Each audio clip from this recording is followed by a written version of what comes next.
ಗಣಪತಿಯ ದರ್ಶನಕ್ಕೆ ನಾವು ಬಂದಿದ್ದು. ಆದರೆ ಇಲ್ಲಿಯ ಒಂದು ವಿಶೇಷತೆಯನ್ನು ನೋಡಿದರೆ ನಮ್ಮ ಹಿಂದಿನ ಒಂದು ಗತವೈಭವ ಇವಾಗ ಅದು ಮರುಕಳಿಸಿದಂತೆ ಆಗುತ್ತೆ. ಭಾಳ ಇದು ವಿಶೇಷವಾಗಿ ಅಂತಂದರೆ ಪ್ರಸಾದ ವ್ಯವಸ್ಥೆ. ಆ ಪ್ರಸಾದ ವ್ಯವಸ್ಥೆ ನೋಡಿಬಿಟ್ರೆ ನಾವು ಬೇರೆ ಎಲ್ಲಿಯೂ ಈ ಥರ ವ್ಯವಸ್ಥೆಯನ್ನು ನಾವು ನೋಡಿಲ್ಲ. ಆದರೆ ಇದು ಹೊಸ ಅನುಭವ.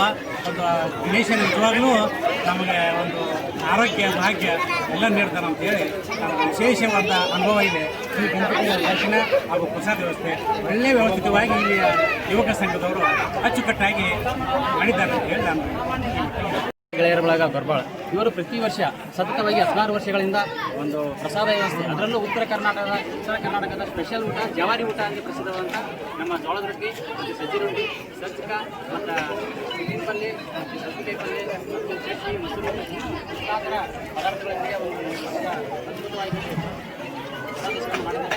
ಇದಕ್ಕೆ ಸಹಾಯ ಮಾಡಿದಂಥ ಎಲ್ಲ ದಾನಿಗಳಿಗೂ ಮತ್ತು ಈ ದಾನಿಗಳ ಜೊತೆಗೇ ಈ ಒಂದು ಕೆಲಸ ಕಾರ್ಯಗಳಲ್ಲಿ ಪ್ರತಿಯೊಬ್ಬ ಯುವಕ ಮಿತ್ರರಿಗೂ ಮತ್ತು ಹೆಣ್ಣು ಮಕ್ಕಳಿಗೂ ಮತ್ತು ಸಣ್ಣ ಮಕ್ಕಳಿಗೂ ಕೂಡ ಧನ್ಯವಾದ ಕೊಡ್ತೀನಿ.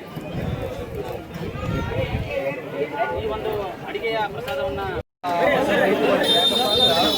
ಬಂದ್ಬಿಟ್ಟು ಅಡಿಗೆ ಭಾಳ ಕೇಳ್ಕೊಂಡ್ರೆ ಇಲ್ಲಿ ಅಡಿಗೆ ಇರೋದ್ರಲ್ಲ, ಇಲ್ಲಿ ಎಲ್ಲರೂ ಯುವಕರು 16 ವರ್ಷದ ಮೇಲ್ಪಟ್ಟು 25 ವರ್ಷದ ಯುವಕರು ಮಾಡ್ತಾ ಇದ್ದಾರೆ ಅಂತಂದ್ರೆ ಇನ್ನೂ ಒಂದು ವಿಶೇಷ ಏನಪ್ಪ ಅಂದ್ರೆ ಈ ನಮ್ಮ ಭಾಗದಲ್ಲಿ ಈ ಹಿಂದೆ ನಾವು ಹೆಸರು ಅಷ್ಟೇ ಕೇಳಿದ್ದು ಅಂತಹ ಅಡಿಗೆಗಳನ್ನು ಇವತ್ತಿನ ಯುವ ಪೀಳಿಗೆ ನೋಡಿ ಅದರ ಸವಿಯನ್ನು ಸವಿಲಿ ಅಂತೇಳಿ ಆ ಹಿಂದಿನ ಗತವೈಭವವನ್ನು ಮತ್ತೊಂದು ಬೆಳಕು ಹಾಕುವಂಥ ಪ್ರಯತ್ನ ಮಾಡ್ಕೊಂಡು ಮತ್ತು ಇಲ್ಲೆಲ್ಲ ಯುವಕರು ನೋಡಿ ಯಾರು ಊಟ ಮಾಡಿದ್ರೆ ಬಂದಂಥ ಭಕ್ತರನ್ನ ಊಟ ಮಾಡಿಸೋದು ಬಹುಶಃ ಪಂಚಾಯತ್ ಅಂತವ್ರು ಆಗಿರ್ಬೋದು, ಬೇರೆದವರು ಅವರು ಒಂಥರ ಊರಿನ ಹಬ್ಬಕ್ಕೆ ಯಾವುದೇ ರೀತಿ ಇನ್ವೈಟ್ ಮಾಡ್ತಾರೆ ಆ ಥರ ಪದೇ ಫೋನ್ ಹಚ್ಚಿ ಅವ್ರನ್ನ ಆಹಾರವನ್ನು ಸ್ವೀಕರಿಸುವಂಥ ಒಂದು ವ್ಯವಸ್ಥೆ ಮಾಡ್ಯಾರ. ಹೀಗಾಗಿ ಸಿದ್ಧಿ ವಿನಾಯಕ ಗೆಳೆಯರ ಬಳಗ ಅಂತ ಎಲ್ಲ ಗೊರ್ಬಾಳದ ಯುವ ಶಕ್ತಿಗೆ ಇನ್ನೂ ಆ ಗಣೇಶ ಹೆಚ್ಚಿನ ಶಕ್ತಿಯನ್ನು ಕೊಟ್ಟು ಪ್ರತಿ ವರ್ಷವೂ ಅಜರಾಮರವಾಗಿ ಮುಂದುವರಿಯಲಿ ಈ ಸಂಪ್ರದಾಯ ಅಂತೇಳಿ ನಮ್ಮ ಎರಡು ಅನಿಸಿಕೆ.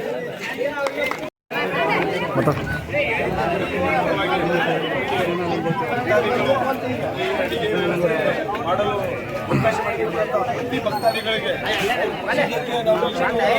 ಸಂಭ್ರಮದಿಂದ ಒಳ್ಳೆ ಭಕ್ತಾದಿಗಳಿಗೇ ಊಟ ಮಾಡ್ತಾ ಇದ್ದೀವಿ.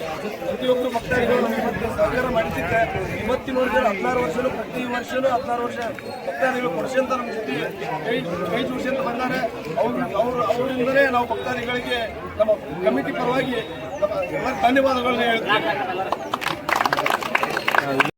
ನಮಸ್ಕಾರಗಳನ್ನು ಅರ್ಪಿಸುತ್ತಾ ಸತತ 16 ವರ್ಷದಿಂದ ಸಿದ್ಧಿವಿನಾಯಕ ಗೆಳೆಯರ ಬಳಗ ಅನ್ನ ಪ್ರಸಾದವನ್ನು ಮಾಡಿಸುತ್ತಿದ್ದು, ಅದರಲ್ಲೂ ವಿಶೇಷವಾಗಿ ನಮ್ಮ ಉತ್ತರ ಕರ್ನಾಟಕದ ಖಡಕ್ ಊಟವಾದ ಖಡಕ್ ರೊಟ್ಟಿ ಮತ್ತು ಉಪ್ಪಿನ ಪಲ್ಯ ಮತ್ತು ಕೊರದ ಸಜ್ಜಕ ಹಾಗೂ ಮೊಸರು, ಚಟ್ನಿ, ಅನ್ನ, ಸಾಂಬಾರು ವಿಶೇಷವಾಗಿ ನಮ್ಮ ಮನೆಯಲ್ಲಿ ತಯಾರಿಸುವಂಥ ಆಹಾರವನ್ನೇ ಪ್ರಸಾದವನ್ನಾಗಿ ಮಾಡಿ ಇವತ್ತಿನ ಊರಿನ ಹಾಗೂ ಇಳಕಲ್ ನಗರ ಹಾಗೂ ಗ್ರಾಮಗಳ ಸುತ್ತಮುತ್ತಿರುವಂಥ ಎಲ್ಲ ಭಕ್ತರಿಗೆ ಪ್ರಸಾದವನ್ನು ವಿತರಣೆ ಮಾಡಿರುತ್ತಾರೆ.